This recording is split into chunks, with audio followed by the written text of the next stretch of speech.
Bonjour à tous et bienvenue dans Smart Patrimoine. Smart Patrimoine, l'émission qui vous accompagne dans la gestion de vos finances personnelles et qui décrypte également avec vous les actualités et les enjeux du secteur de la gestion de patrimoine. Une émission que vous pouvez retrouver tous les jours sur Bismart. Et au sommaire de cette édition, nous commencerons tout d'abord avec l'écho des cryptos. Nous ne parlerons pour autant pas de crypto-monnaie, mais d'usage de blockchain, d'usage notamment vis-à-vis du secteur financier. Nous ferons le point dans un instant avec Nadia Filali, directrice du programme blockchain et cryptoactifs au sein de la Caisse des dépôts, sur l'état des lieux, sur l'avancée des recherches menées par la CDC sur les sujets blockchain. Ce sera la première partie de Smart Patrimoine.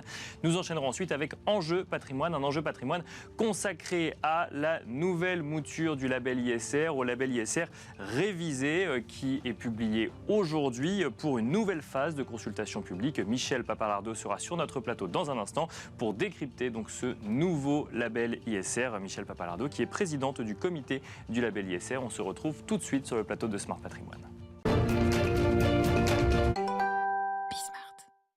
Et nous commençons donc avec l'écho des cryptos, le rendez-vous dédié aux crypto-monnaies et aux crypto-actifs de Smart Patrimoine. Pour autant, ce ne sera pas le sujet qui va nous animer aujourd'hui. Nous allons bien parler de blockchain et d'usage de la blockchain, notamment de l'avancée des recherches menées par la Caisse des dépôts sur le sujet. Et pour en parler, nous avons le plaisir de recevoir sur le plateau de Smart Patrimoine Nadia Filali. Bonjour Nadia Filali. Bonjour. Bienvenue sur le plateau de Smart Patrimoine. Vous êtes directrice du programme blockchain et cryptoactifs donc au sein de la Caisse des dépôts. Vous êtes également présidente de l'INATBA. Alors INATBA pour International Association of Trusted Blockchain Applications. Donc il y a cette idée derrière effectivement de chercher des applications concrètes à ces nouvelles technologies blockchain. Ça fait combien de temps que la Caisse des dépôts travaille sur ces sujets blockchain, Nadia Filali ? Alors, nous, on a commencé à travailler sur la blockchain et les cryptoactifs depuis 2015. D'accord. Exactement, depuis mars 2015. En regardant au début quelles étaient les applications ou quelles étaient les opportunités ou même les risques qui pouvaient intervenir sur nos métiers, en fait. Et plus particulièrement sur les métiers de la finance, au départ. Alors, un peu parce que c'était aussi mon domaine d'application précédent, mais et que c'est rentré quand même beaucoup.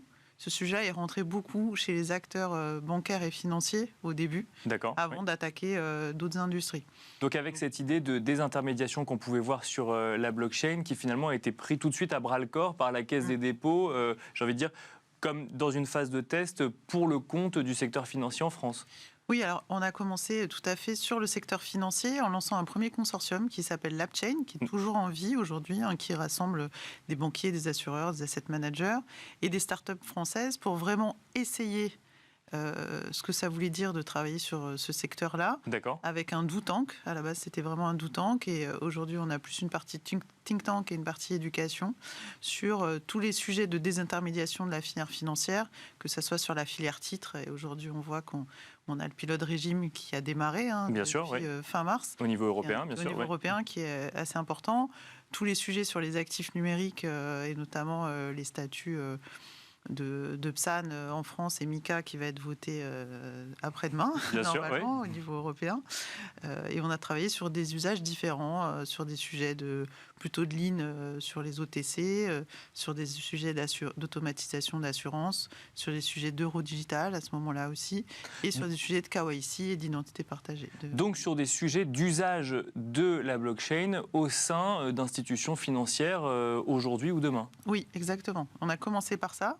Après, on a évoqué d'autres sujets et on regarde le sujet assez globalement, parce qu'on a d'autres activités au sein de la Caisse des dépôts et qu'on pense qu'il y a aussi des secteurs sur lesquels ça peut avoir un sens. Notamment quand on est un tiers de confiance. Bien sûr. Voilà, sur les sujets d'authentification, d'identité, des choses comme ça aussi. Où est-ce qu'on en est aujourd'hui ? Alors vous avez commencé ces recherches en 2015. Vous nous avez donc listé un certain nombre de sujets de recherche. Est-ce que ça a donné lieu à des applications concrètes, à des recommandations, à des décisions prises au sein de la Caisse des dépôts ou chez d'autres institutions partenaires ou d'entreprises privées basées sur les recherches que vous avez réalisées ? Alors, oui, on avait travaillé dans LabChain sur le sujet du KYC partagé, en se disant que cette technologie pouvait nous aider à améliorer tout le système de KYC que font les banques ou d'autres. Bien sûr, oui. Et en fait, donc KYC, Know Your Customer, c'est ça, Know Your Customer, oui, pardon. Ça, effectivement, c'est un sujet qu'on a qu'on a traité ensuite via la création d'une entreprise qui s'appelle Archipel. D'accord. On a créé avec La Poste, Engie, EDF. Mais on est parti de cette idée-là, quand même.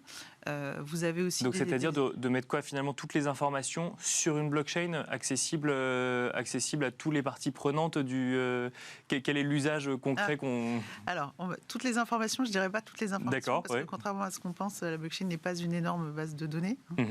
On met des empreintes numériques de données. Et donc, l'idée, c'est d'avoir des empreintes numériques de données ou d'informations en fait, qui vont être liées à des individus ou à des entreprises, qu'on a appelées les ILI et les îles, ou archipels d'ailleurs, qui vont permettre de répondre à des questions dans des échanges transactionnels avec des entreprises ou des individus. Alors ça peut être lié au Know Your Customer, par exemple, très concrètement, je veux vérifier la domiciliation d'une personne pour une ouverture de compte bancaire ou l'achat d'un produit financier. Donc, du coup, je vais lui demander son justificatif de domicile. Bien sûr. Et la banque va pouvoir matcher avec les informations de justificatif de domicile qui ont été transmises par l'opérateur en face dans Archipel. D'accord. Et de façon unique, même de démontrer si cette information est vraie ou fausse, d'ailleurs, parce qu'il y a aussi des faux. Donc ça permet quoi, un gain de temps par rapport à la manière dont on le faisait juste à présent, où effectivement il fallait vérifier ensuite avec les documents transmis par les personnes en question? Alors c'est plus qu'un gain de temps, parce qu'il y a un gain de temps, parce qu'il y a un process qui est automatisé.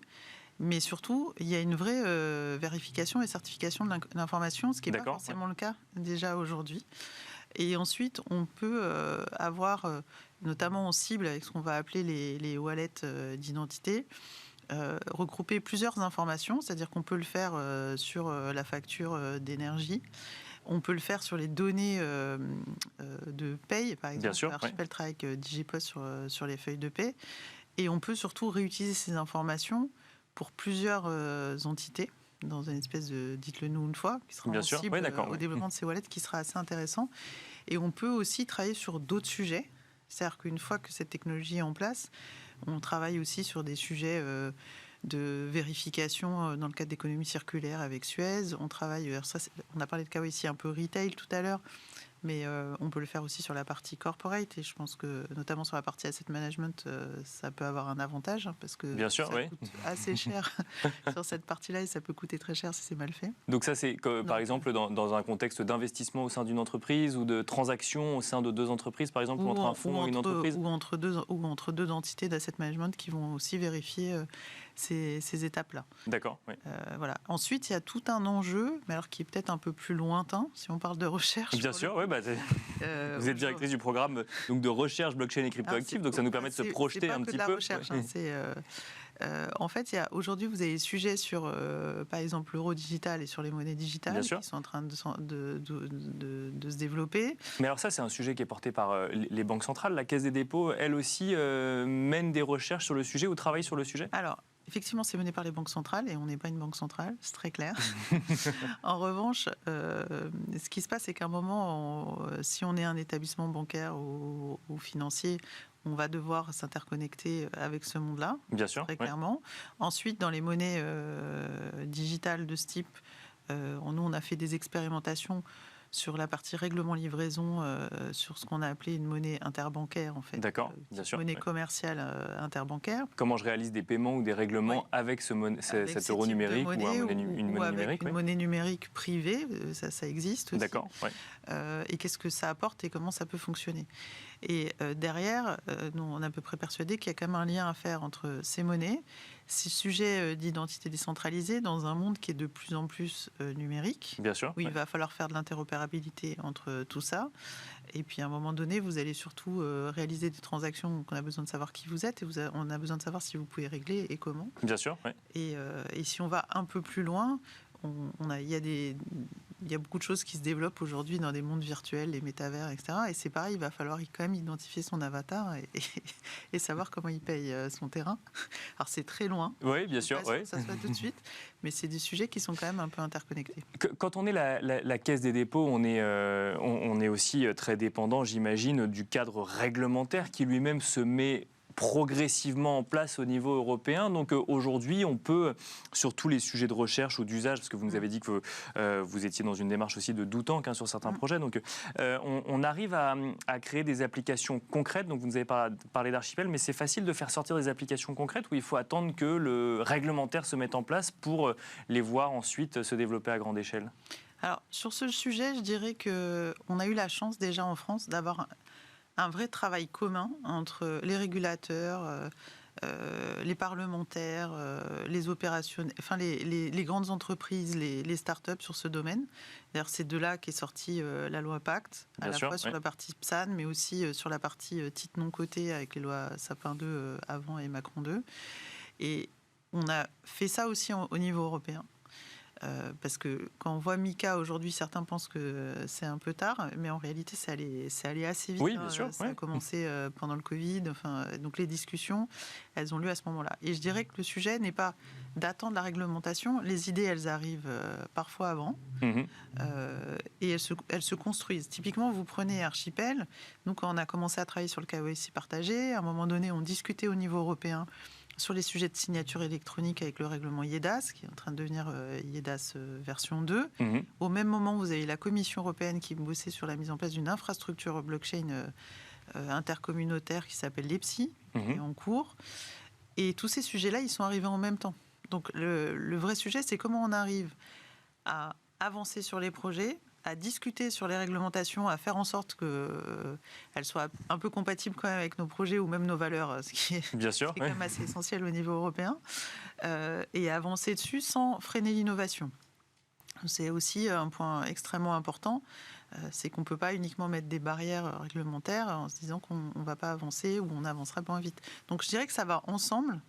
Et en tout cas, notre façon de travailler à la Caisse, c'est bien travailler l'ensemble de ces sujets-là, c'est-à-dire de comprendre les usages, de développer des vraies solutions. On a beaucoup travaillé sur les proof of concept au début, mais là, on est plutôt sur des sujets de mise en œuvre industrielle, enfin, très clairement. Et de travailler à la fois avec la partie sur le volet réglementaire, mais aussi en amont avec le monde de la recherche, qu'on finance notamment la chaire de l'IX ou la chaire de Mintelecom pour aller travailler des sujets plus compliqués techniquement.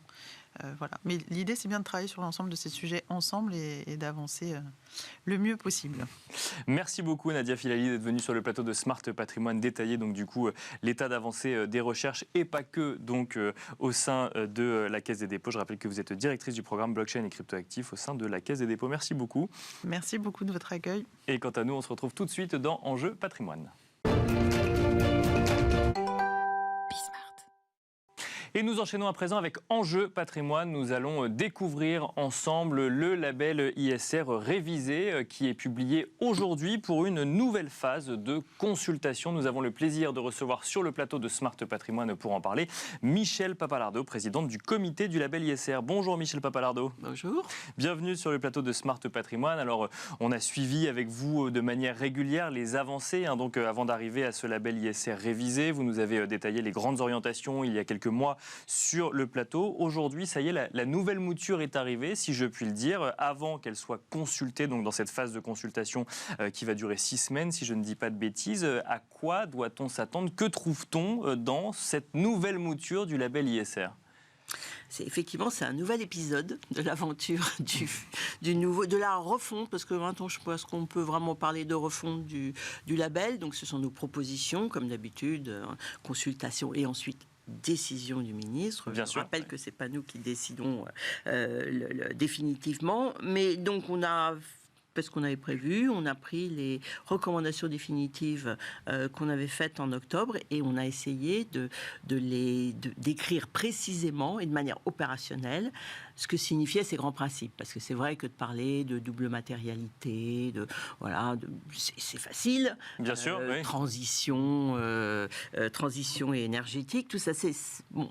L'écrire précisément pour que quand on va labelliser, donc certifier un fonds, on sache précisément ce qu'on peut faire et pas faire, c'est beaucoup plus compliqué. Donc ça nous a demandé beaucoup de travail. Au comité du label, avec des groupes, je crois que je vous en avais déjà parlé, des groupes avec des parties prenantes en fait qui nous ont qui ont partagé leur expertise, en fait. C'était vraiment ça, parce que les sujets sont extrêmement nombreux, et donc à chaque fois, ils nous faisaient des propositions, on choisissait dans les options, et ensuite on retournait vers eux, et ils reprécisaient les choses. Donc, au bout du bout, on arrive à ce référentiel, ce projet de référentiel, qui est construit autour du référentiel précédent, c'est-à-dire qu'on n'a pas changé la structure pour que tout le monde ne s'y perde pas, mais qui est quand même fortement différent, avec nos 3 objectifs, plus exigeants pour les gestionnaires de fonds, plus lisible pour les épargnants, donc on essaye de mieux leur expliquer ce qu'on fait, et puis globalement, en tout cas je l'espère, plus efficace pour la finance durable et donc pour une économie durable.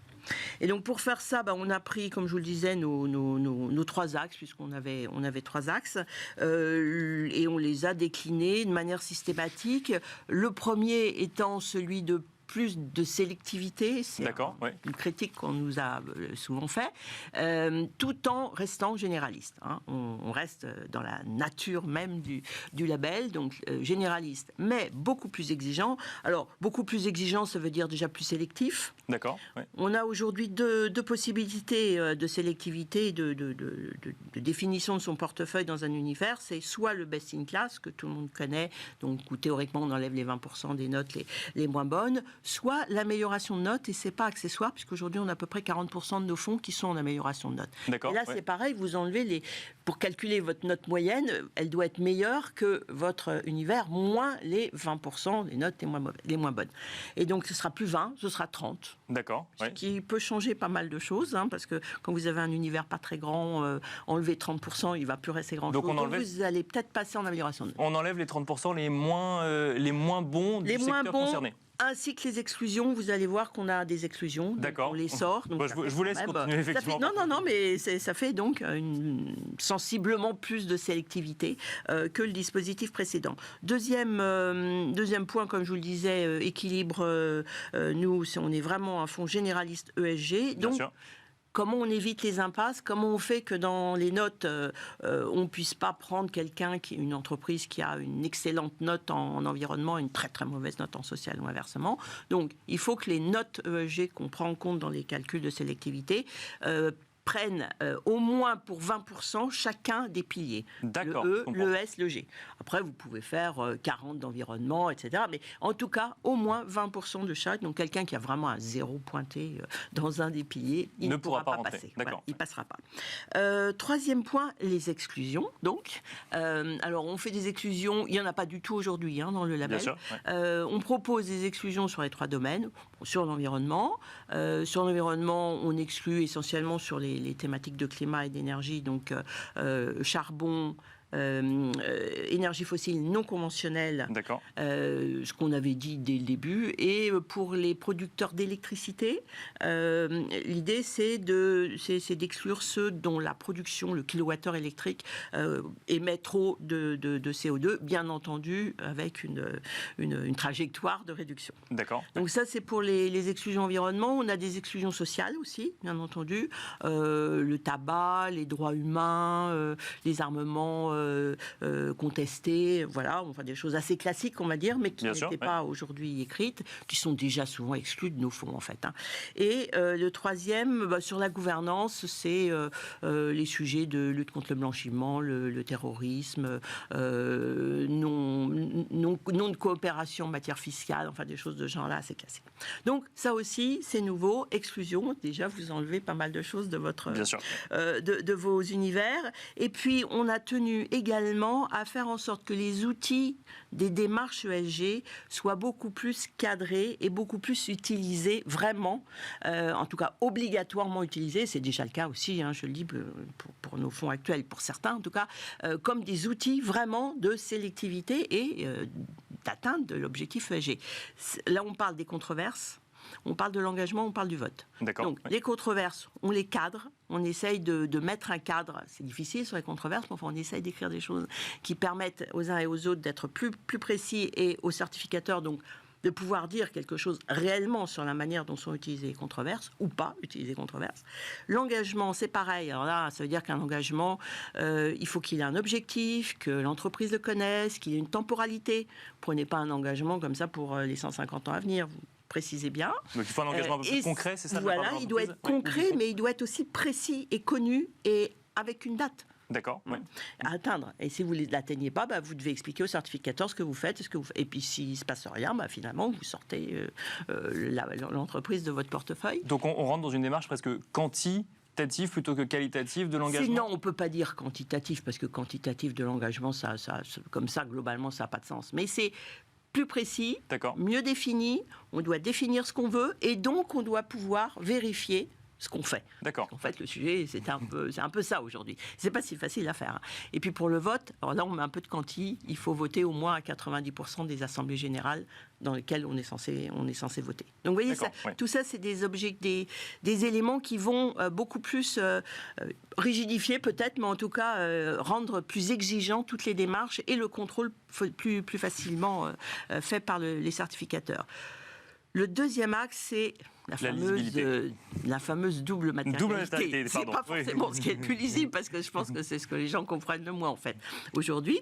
Donc, sur cette double matérialité, dans la gestion vraiment des fonds ISR, on veut vraiment que ce soit généralisé. On utilise bien entendu les outils de la SFDR et du CSRD. On n'invente rien, mais c'est même plutôt pour obliger tout le monde à aller vraiment vers l'utilisation de ces outils, un peu en avance de phase, on va dire, et pas seulement en transparence, mais aussi avec un minimum de contrôle. Donc, pour les fonds, il va falloir que pour toutes les entreprises qui sont dans les fonds, ils soient capables de faire une analyse. L'analyse, ça ne veut pas dire d'avoir tous les chiffres tout le temps sur tous les éléments, mais enfin une analyse de tous les principales incidences négatives. D'accord. Elles sont définies par la SFDR, il y en a une dizaine, on voit bien, climat, biodiversité, droits sociaux, etc. Et donc, à partir de là, ils vont pouvoir dire globalement comment leur fonds se comporte sur ces sujets-là. Aujourd'hui, il n'y a pas d'obligation sur ce point. Donc, c'est une obligation aujourd'hui sur ce point. Et il n'y a pas d'obligation jusqu'à ce jour sur ce point, ça va devenir une obligation dans le nouveau label ISR. Il n'y en a ni dans le label ISR, ni dans quoi que ce soit d'autre aujourd'hui. La SFDR oblige, si je ne me trompe pas, les sociétés de gestion à avoir ce genre d'analyse et dire comment ils sont positionnés, mais pas fonds par fonds. D'accord. Voilà. Donc nous, on le veut fonds par fonds. Nous, c'est les fonds qu'on labellise, pas les sociétés de gestion. Et toujours dans cette idée de double matérialité, vous savez qu'aujourd'hui, alors dans le label, il faut que les fonds choisissent, d'abord précisent quels sont leurs objectifs ESG. Bien sûr. Pourquoi ? Est-ce que c'est plus pour tel sujet social ou le climat ou la biodiversité ? Je ne sais. Et deuxièmement, ils doivent nous donner les indicateurs qui vont servir à suivre ces objectifs ESG.